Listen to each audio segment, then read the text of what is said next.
So it's a beautiful morning here on my tiny little island paradise, and as you can see behind me, it's nice and early and the sun is just rising. So I thought I'd just take this opportunity really just to come on here and talk a little bit more again about me and my life really.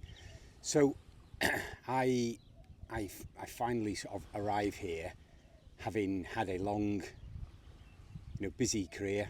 I spent an awful long time, way too long, in a military environment that was not great, was a pretty toxic environment, and one that I definitely didn't feel that I could be open and vulnerable, and as a result of having to bottle that up for many years, it all sort of came just crashing down really. And it's a bit of a sort of a juxtaposition as a job, because on the physical side I loved the fact that I could continually push myself. I could really push my body hard, and although I sort of definitely enjoyed that at the time, obviously when I was younger that was easy. I joined the military, I was serving by the time I was 16, and as I was pushing on into my 40s,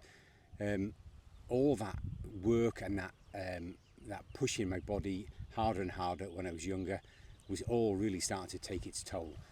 I was picking up injuries constantly and just struggling to keep on top of them, finding myself never in one place long enough to be able to get the consistent care and attention that I needed, and so I was always looking for opportunities to look online, to read books, to research about how to fix myself, how to get myself out of the pain and the niggles I was in. And the one thing that was really bothering more than anything else was I had a right knee injury. I'd blown my knee out through a skiing accident, and I'd had a whole number of issues, meniscal tear, and the anterior and posterior crucial ligaments were all pretty battered too.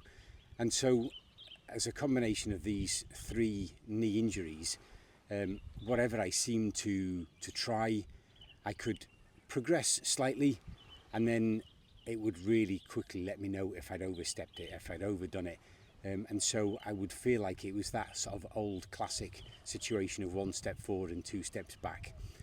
And it really wanted to find a solution, a longer term solution. It couldn't just be a sticky plaster on a problem. It needed to be a longer term solution to get me aging healthy and strong. And what I came across was a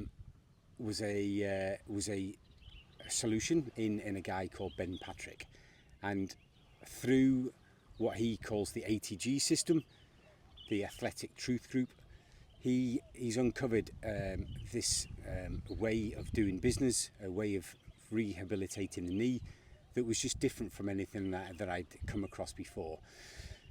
So typically, if you go to a doctor, if you have a knee problem, the doctor will say, pretty much don't put your knee over your toe, just minimize what you're doing. And of course, that just doesn't work.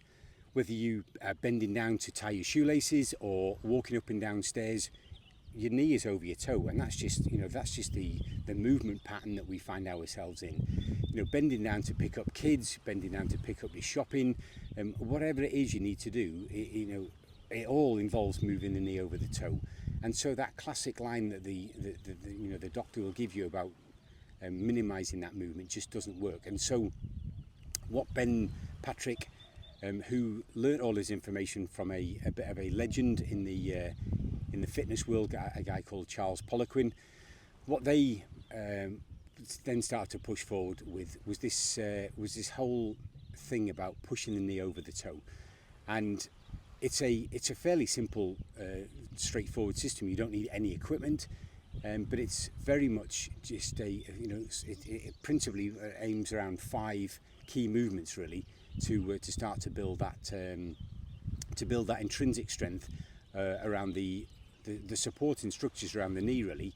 And notwithstanding that the knee injury is what it is, but it's as I say, it's that support around the knee, and it's that taking the knee over the toe. It's going to the extreme range of movement in a safe way that allows blood flow into the area. And of course, once we encourage blood flow into the area, then straight away the repair process can happen, and we can start to build strength into the muscles, the ligaments and the tendons around the knee. And by finding this process, it was allowing me to just get stronger and faster. And it'll make you laugh, I think, because I'm 55 now, and when I was 32, as I say, I was in a busy military environment. I was training hard. I was doing a lot of things, and I got to a point where I've always raced. I've been a road cyclist for all of my life. I started road cycling when I was 13. Racing, sorry. And when I was 32, I sold my bike because I was in the mindset where I thought, it's all right. I'm 32 now. I've had a good innings. I've enjoyed my life. I've raced a lot. I've pushed my body hard. So now it's time to slow down. And ironically, as I say, I'm 55 now. Still riding. Still pushing myself hard. Whenever I get the opportunity to be back on the bike, and it feels insane to me now that all those years ago that I decided to sell my bike, and that was it. And I think just having that confidence to know that you get into your into your 40s and your 50s and your 60s, and it is very much a mindset thing. If you can move the body, then you can move it a little bit more. And I think that gave me a huge amount of confidence to rebuild my knee.